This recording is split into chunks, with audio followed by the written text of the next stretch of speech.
प्रेम से बोलिए दशा माता की जय। प्यारे भक्तों, आज आप सभी श्रवण करेंगे दशा माता जी की दूसरे दिन की कथा। प्यारे भक्तों, दशा माता जी का व्रत करने और दशा माता जी की इन पावन कथा को सुनने से घर में सुख शांति और समृद्धि आती है। साथ ही परिवार की दशा में सुधार होता है और दरिद्रता दूर हो जाती है। प्यारे भक्तों, दशा माता जी की कथा शुरू करने से पहले हम रसपान करते हैं प्रथम पूज्य गणेश भगवान जी की व्रत कथा। हे गणेश जी महाराज, आपकी इस पावन कथा को श्रद्धापूर्वक जो भी भक्त सुने उस भक्त की हर मनोकामना को पूर्ण करे। जय श्री गणेश। एक बार एक नगर में एक मालिन रहती थी। उसके पति चल बसे थे। उसका एक 4 साल का पुत्र था। उसकी सास कठोर हृदय की स्त्री थी। वह बहू को बहुत तकलीफ देती थी। एक दिन सास ने बहू और पोते को घर से निकाल दिया। वे दोनों रोते हुए चलते चलते एक जंगल में जा पहुंचे। वहां एक बड़े पेड़ के नीचे बैठ गए। वहां से थोड़ी दूर पर एक गणेश जी का मंदिर था। वहां बहुत लोग गणेश जी के दर्शन करने आते थे। दर्शन करके गणेश जी को प्रसाद चढ़ाते, फिर वह प्रसाद सबको बांट देते थे। इस प्रसाद से माँ बेटे का गुजारा होने लगा। दोनों गणेश जी की पूजा पाठ में लग गए। एक दिन उन्होंने सोचा क्यों ना हम भी जंगल से फूल लाकर बेचे। वे रोज जंगल से फूल लाकर उसकी माला बनाकर बेचने लगे। साथ में पूजा की सामग्री और प्रसाद भी बेचने लगे। इससे उनको आमदनी होने लगी। गणेश जी की कृपा से आमदनी बढ़ने लगी। जल्दी ही उन्होंने एक मकान और एक दुकान बना लिया। एक राजा की लड़की मंदिर में रोज पूजा करने आती थी। मालिन के बेटे को देखकर राजकुमारी उस पर मोहित हो गई और उससे विवाह करने की सोचने लगी। उसने अपनी भाभी से अपने मन की बात कही। भाभी अनुभवी थी। उसने कहा, ये तो मालिन का बेटा है और तुम एक राजा की बेटी हो। यदि तुमने उससे विवाह किया तो तुम्हारी बहुत बेइज्जती होगी। पर राजकुमारी अपनी बात पर अड़ी रही। उसने कहा, मैंने तो प्रतिज्ञा कर ली है कि उसी से विवाह करूंगी। भाभी ने घर जाकर सारी बात राजा को बता दी। राजा ने मना नहीं किया और विवाह के लिए तैयार हो गए। उन्होंने बड़े धूमधाम से बेटी का विवाह मालिन के बेटे के साथ कर दिया। मालिन ने सबसे पहले बेटे बहू को गणेश जी के मंदिर में ले जाकर पूजा पाठ करवाया और गणेश जी का आशीर्वाद दिलवाया। इसके बाद पूरे नगर में यह बात फैल गई कि गणेश जी की पूजा करने से सब दुख कष्ट दूर हो जाते हैं। यह बात सुनते ही नगर के सभी लोग मंदिर आने लगे। मालिन और उसके बेटे की बिक्री और बढ़ गई। उधर उसकी सास के बुरे दिन आ गए। अन्नदाता उससे रूठ गई और वह भूखे मरने लगी। एक दिन वह रोती धोती उसी गणेश जी के मंदिर में आ पहुंची। वह मालिन के बेटे से बोली, मैं भूखी हूँ, मुझे रोटी कपड़ा दे देना, इसके बदले मैं तुम्हारे सारे काम कर दूंगी। लड़के को दया आ गई और उसे काम पर रख लिया। उसने अपनी दादी को नहीं पहचाना। जब मालिन घर आई तो उसने सास को पहचान लिया। वह सास से बोली, सासू जी आप यहाँ कैसे? सास ने पोते की तरफ इशारा करके कहा, मेरी इस सेठ के यहाँ नौकरी लग गई है। बहू बोली, यह आपका पोता है और यह घर भी आपका ही है, यह दुकान भी आपका ही है। जब आपने हमें घर से निकाला तब गणेश जी ने हमारी रक्षा की। बहू की बात सुनकर सास बोली, मेरी करनी मैंने भोग ली। बहू बोली, सासू जी अब आप हमारे यहाँ रहो और पोते का सुख देखो। हे गणेश जी महाराज, जैसा सुख आपने मालिन को दिया वैसा ही सुख सबको देना। प्रेम से बोलिए गणेश भगवान की जय। प्यारे भक्तों, अब रसपान करेंगे श्री दशा माता जी की दूसरे दिन की महापुण्य फल प्रदान करने वाली कथा। दशा माता आपकी इस पावन कथा को कहने वाले और श्रद्धा प्रसन्न मन से सुनने वाले सभी भक्तों की हर मनोकामना को पूर्ण करे।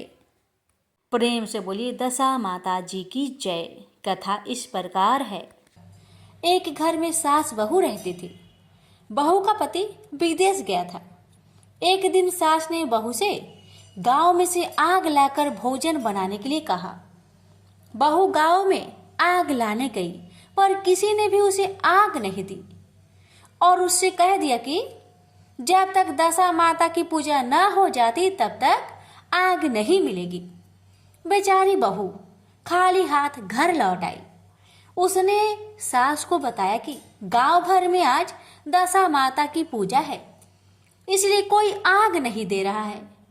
शाम हो जाने पर सास आग लेने गांव गई तो स्त्रियों ने उसे आराम से बैठाया और कहा कि सुबह तुम्हारी बहू आग लेने आई थी, परंतु हमारे यहाँ पूजा नहीं हुई थी, इसलिए आग नहीं दे सके। सास आग लेकर अपने घर पहुंची ही थी कि एक आदमी बछड़ा लिए आया और उसके पीछे ब्याही कलोड़ी गाय थी। स्त्री ने उससे पूछा कि यह गाय क्या पहलीठी ब्याही है? आदमी ने उत्तर दिया हाँ।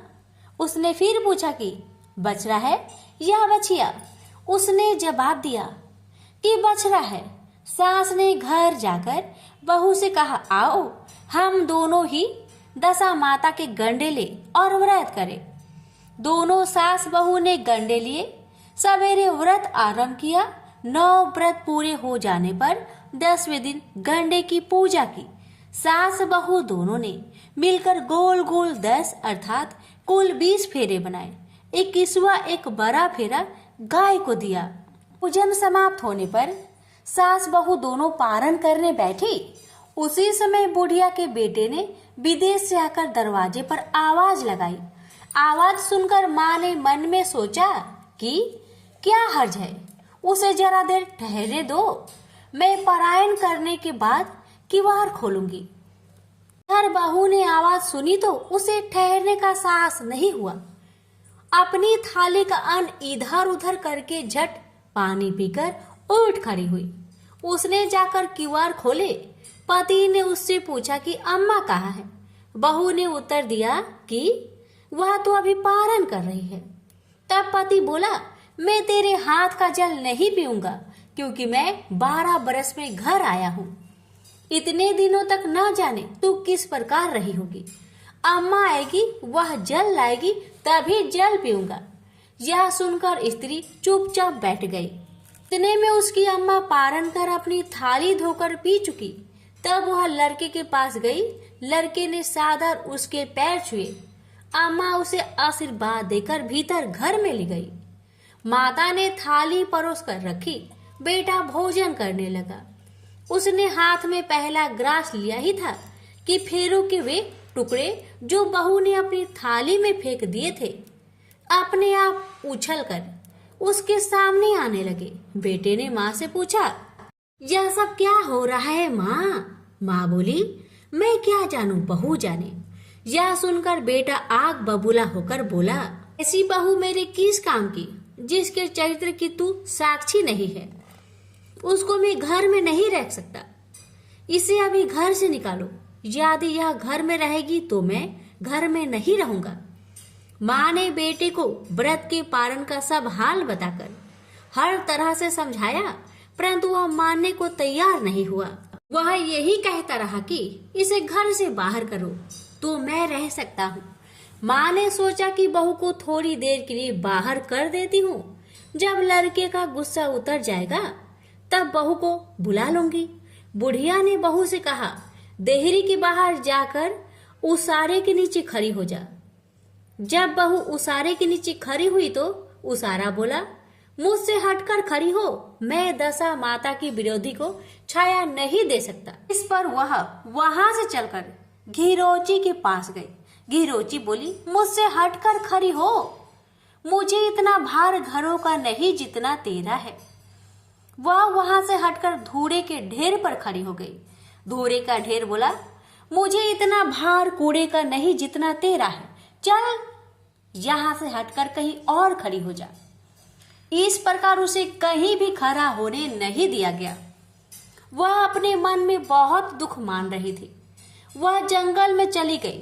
जंगल में भूखी प्यासी घूमती फिरती अंधेरी कुएं में गिर पड़ी। वह उसमें गिर तो पड़ी, परंतु उसे चोट न आई। वह नीचे बैठ गई। अचानक राजा नल शिकार खेलते खेलते वहां पहुंच गए। उनके साथी बिछुड़ गए थे। वह प्यास के कारण उसी कुएं पर आए जिसमें वह स्त्री गिर पड़ी थी। राजा नल के भाई ने कुएं में पानी के लिए लोटा डाला तो वह स्त्री ने लोटे को पकड़ लिया। भाई ने नल से कहा कि इस कुएं में तो किसी ने लोटा पकड़ लिया है। तब राजा नल ने कुएं पर आकर कहा, तुम यदि पुरुष हो तो मेरे धर्म के भाई हो और स्त्री हो तो मेरी धर्म की बहन हो। तुम जो भी हो बोलो, मैं तुम्हें बाहर निकालूंगा। स्त्री ने आवाज दी। राजा ने उसे बाहर निकाल लिया तथा उसे हाथी पर बैठाकर राजधानी ले आया। महाराज को शिकार से लौटकर महलों की ओर आते देखकर सेवक ने महारानी को महाराज के आने की सूचना दी। सेवकों ने एक स्त्री को हाथी पर बैठे देखकर रानी को बताया कि महाराज एक नई रानी को साथ ला रहे हैं। यह जानकर महारानी बड़ी दुखी हुई। इतने में महाराज भी वहां आ पहुंचे। रानी ने हाथ जोड़कर विनती की, महाराज मुझसे ऐसी क्या गलती हो गई जो मेरे रहते आप दूसरा विवाह कर लाए। राजा नल ने हंसकर उत्तर दिया, वह तुम्हारी सौत नहीं ननद है, मेरी धर्म बहन है। तुम्हें उसके साथ अपनी सगी ननद की तरह बर्ताव करना चाहिए। यह सुनते ही महारानी का मुख प्रसन्नता से कमल की भांति खिल उठा। वह बोली, अब तक मैं ननद का सुख नहीं जानती थी। अच्छा हुआ जो मुझे भाग्य से ननद भी मिल गई। राजा ने उसका नाम मुंह बोली बहन रखा और उसके लिए अलग से महल बनवाया। उसके दिन अब सुख पूर्वक बीतने लगे। एक दिन राजा की घोड़ी ब्याही तो राजमहल की स्त्रियां बधाई गीत गाने लगी। मुंह बोली बहन ने अपनी दासियों से कहा, बाहर जाकर पता करो कि किस बात की बधाई बन रही है। दासियों ने बताया, महाराज की घोड़ी ने अच्छी घड़ी में उत्तम बछेरी को जन्म दिया है, उसकी बधाई गाई जा रही है। मुंह बोली बहन ने पूछा, पहलोठी ब्याही है या दूसरी तीसरी बार। दासियों ने उत्तर दिया, यह तो पहलोठी है। तब मुंह बोली बहन ने महारानी के पास जाकर कहा, आओ भावज रानी, हम तुम दोनों दशा माता के गंडा ले। रानी ने पूछा, गंडा क्या चीज है, मुझे समझाओ। वह बोली, दशा माता के व्रत का यह नियम है कि पहले पहले जब गाय का घोड़ी या स्त्री का प्रसव सुने तब गंडा लेकर व्रत आरंभ करते हैं। 9 व्रत करने के बाद 10वें दिन गंडे का पूजन करके विसर्जन करते हैं। इसी के साथ उसने पारण का नियम भी बताया। तब महारानी बोली, तुम्हारा व्रत तुमको फले। मैं पूरी और दूध की खीर खाने वाली रानी महारानी वाला बन फरा गोली की पापड़ी खाकर कैसे रह सकती हूँ। ऐसा खाना मेरी वाला मारी मारी फिरी और आपके देश में आ गई हूँ। महारानी ने उदासीनता के साथ कहा, मुझे क्या पड़ी है, तुम्हें जो अच्छा लगे वह करो, मैं मना तो नहीं कर रही हूँ। मुंह बोली बहन ने श्रद्धा पूर्वक गंडा लिया। 9 दिन तक व्रत किए। 10वें दिन विधि पूर्वक पूजन किया, गोला फरा बनाए और संध्या को पारण करने बैठी। उसी समय उसके पति को अनायास कुछ प्रेरणा सी हुई। वह अपनी माता से आज्ञा लेकर अपनी पत्नी को ढूंढने चल दिया। घूमता फिरता वह राजा नल की राजधानी में पहुंच गया और अपनी पत्नी का पता लगाने लगा। उसने एक कुएं पर कुछ औरतों को बातें करते देखा। कह रही थी, राजा की मुंह बोली बहन बहुत ही सुंदर स्त्री है, आजकल उसी का किया हुआ सब कुछ ऐसा होता है। दूसरी स्त्री बोली, वह सुंदर होने के साथ साथ धर्मात्मा भी है, जब से आई है तभी से उसने सदा व्रत खोल रखा है, उसके दरवाजे से कोई भी व्यक्ति खाली हाथ नहीं लौटता। तीसरी स्त्री बोली, वह जैसी धर्मात्मा है वैसी सदाचारिणी भी है। चौथी स्त्री बोली, वह सदाचारिणी और सर्वप्रिय भी है, सारी प्रजा उससे खुश है। पांचवी स्त्री बोली, यह तो सब है, परंतु अब तक यह पता नहीं चला कि वह कौन है और कहाँ की रहने वाली है। उन औरतों की बातें सुनकर वह साधु की भेष में राजा नल की मुंह बोली बहन के महल के द्वार पर जा पहुंचा। वहां उसने भिक्षा हेतु आवाज लगाई तो द्वारपाल उसे भिक्षा देने लगा। उसने द्वारपालों के हाथों से भिक्षा लेने से मना कर दिया और बोला, भिक्षा देने वाली स्वामिनी के हाथ से ही भिक्षा ग्रहण करूंगा, नहीं तो मैं अपने रास्ते चला। तब द्वारपाल ने उससे कहा, इस समय वह दशा माता का व्रत करके पारण कर रही है। पारण समाप्त होने के बाद ही वह तुझको भिक्षा दे सकती है, तब तक तुम प्रतीक्षा करो। वह चुपचाप बैठकर प्रतीक्षा करने लगा। पारण कर लेने के बाद वह मुट्ठी भर मोती लेकर आई, परंतु अपने सामने पति को पल्ला फैलाए देखकर वह मुस्कुराती हुई लौट गई। दोनों ने एक दूसरे को पहचान लिया था। महारानी ने मुंह बोली ननद को मुस्कुराते देखकर कहा, जब से तुम आई हो आज तक मैंने तुमको मुस्कुराते हुए नहीं देखा। आज इस साधु को देखकर हंसने का क्या कारण है? मुंह बोली बहन ने उत्तर दिया, वह साधु हमारे घर का है। रानी ने पूछा, तब वह ऐसे क्यों आया है? उसने कहा, वह अभी मेरा पता लगाने आया है। महारानी ने राजा नल से कहा, तुम्हारी मुंह बोली बहन के घर के लोग आए हैं। राजा ने कहा, उनसे कह दो कि अभी यहाँ से घर जाकर वहां से हमारी हैसियत से आए, तब मैं बहन की विदाई करूंगा। राजा नल की मुंह बोली बहन का पति घर जाकर अपनी माँ से बोला, तुम्हारी बहू राजा नल के यहाँ उसकी बहन बनकर रह रही है। वह रोज सदा व्रत करती है और नियम धर से दिन बिताती है। तब उसकी माता ने उससे आज्ञा दी कि बहू को ले आओ। वह डोली पीनस बाजे गाजे कहार आदि के साथ यथाचित सच धन कर राजा नल की राजधानी को चल दिया। राजा ने उसका यथोचित आदर सत्कार किया और कुछ दिन मेहमानी में रखकर विधि पूर्वक बहन की विदाई की। वह महल से बाहर निकल चलने लगी तो महल भी उसके पीछे पीछे चलने लगा। तब महारानी बोली, ननद जी तुम चली और मेरा महल भी ले चली, जरा पीछे मुड़कर तो देखती जाओ। जैसे ही उसने मुड़कर पीछे की ओर देखा तो राजा का संपूर्ण राजसी वैभव अचानक लुप्त हो गया। राजा की मुंह बोली बहन तो अपने पति के साथ आनंद से रहने लगी, परंतु राजा नल व रानी का यह हाल हो गया कि वे दोनों कमरी कथरी ओढ़े फिरने लगे। उनके भोजनालय में पत्ते खरखराने लगे। राजा नल रानी से बोले, अब हमें यहाँ से कहीं दूसरी जगह चले जाना चाहिए।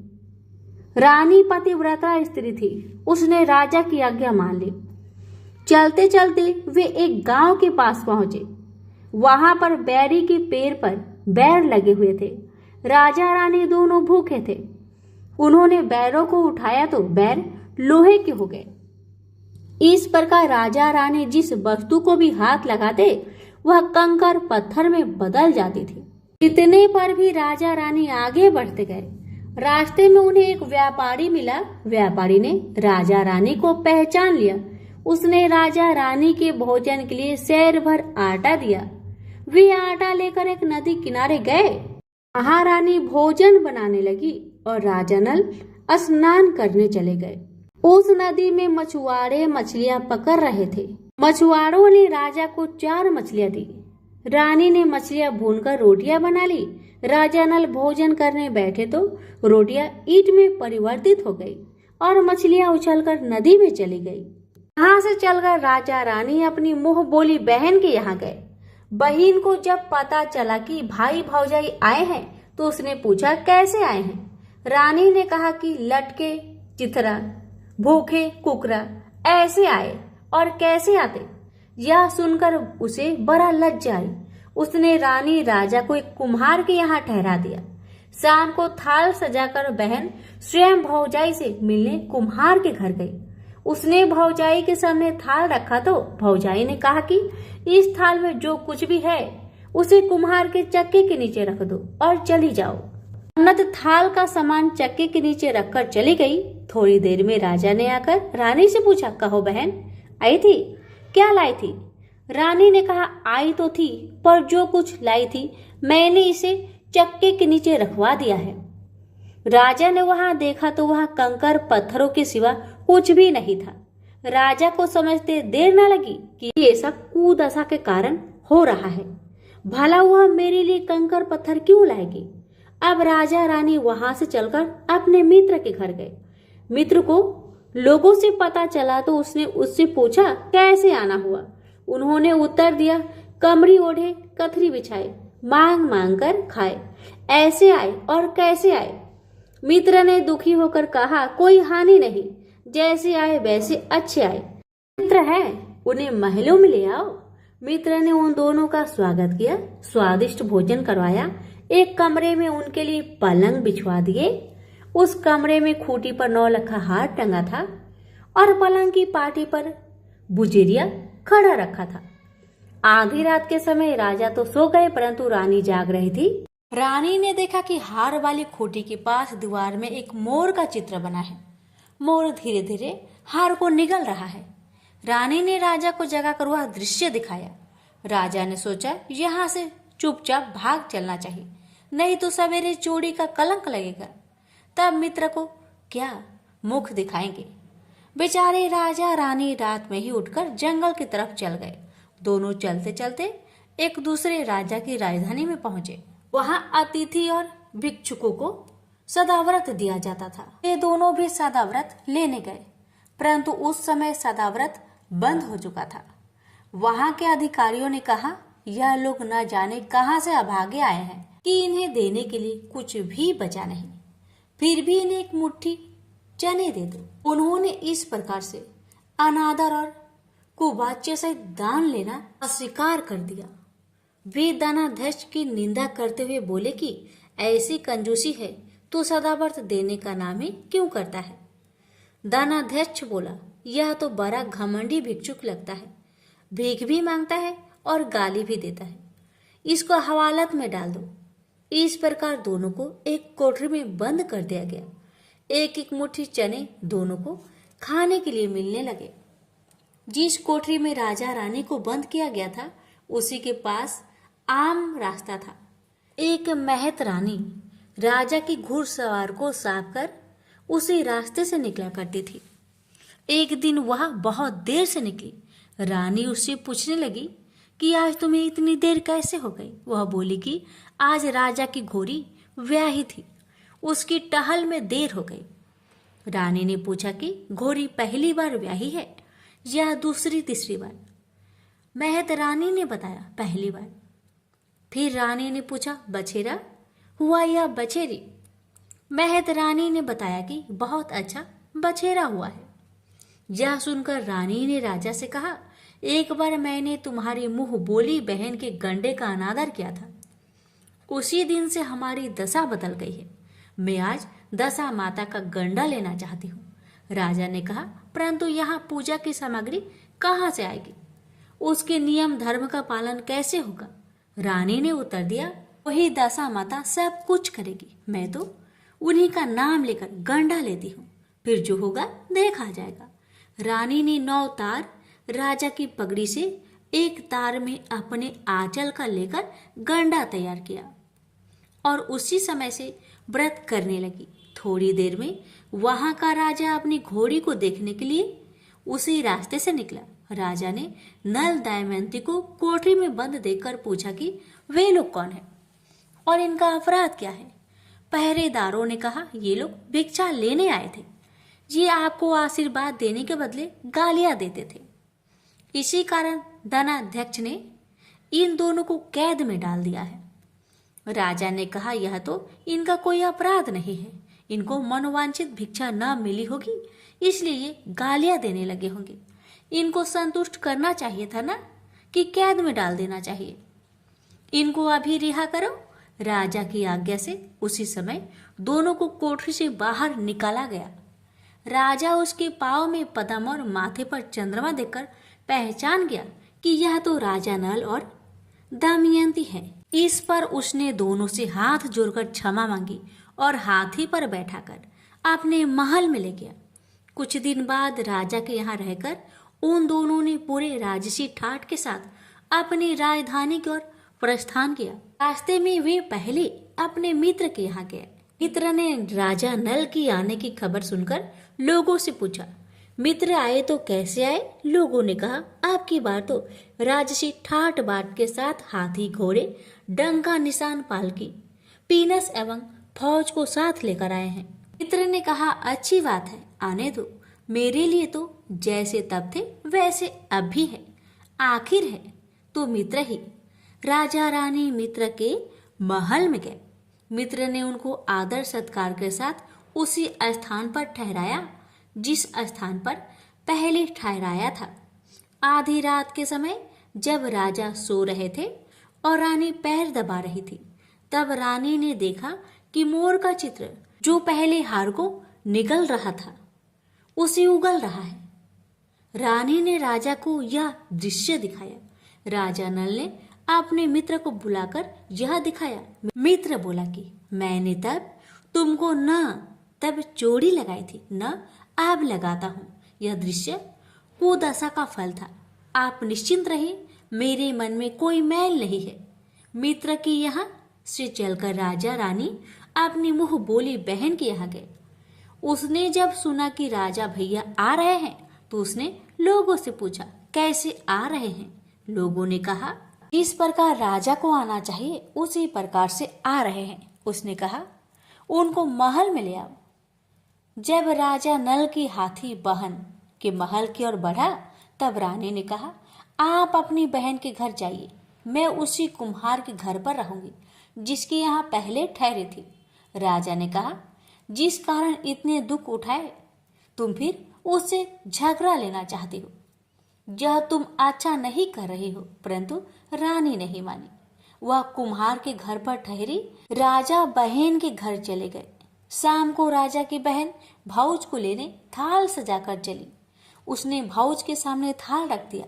भाऊज सोने चांदी के गहने उतार उतार कर रखने लगी और कहने लगी, खाओ रे, मेरे सोने चांदी के गहने को खाओ, हम भूखे नंगे क्या खाएंगे। यह उल्हाना सुनकर ननद बोली, यह उल्हाना, और बोली, किस पर कसती हो? मुझसे जो कुछ हो सका सो सब लाई थी, वही अब भी लाई हूं। विश्वास ना हो तो चक्की के नीचे अभी देख लो। सचमुच चक्की के नीचे देखा तो वहां पर मणिक मोतियों का ढेर लगा था। रानी यह सब देखकर सन रह गई। वह बोली, ननद जी, तुम्हारा कोई दोष नहीं है, यह तो मेरी कुदशा का परिणाम था। रानी ने ननद को लाया सब सामान तथा उनमें अपनी तरफ से कुछ और जवाहरात मिलाकर ननद को वापस कर दिया, परंतु पूजा का न्योता देना भूल गई। वहां चलकर राजा सूरा गाय के पास आए।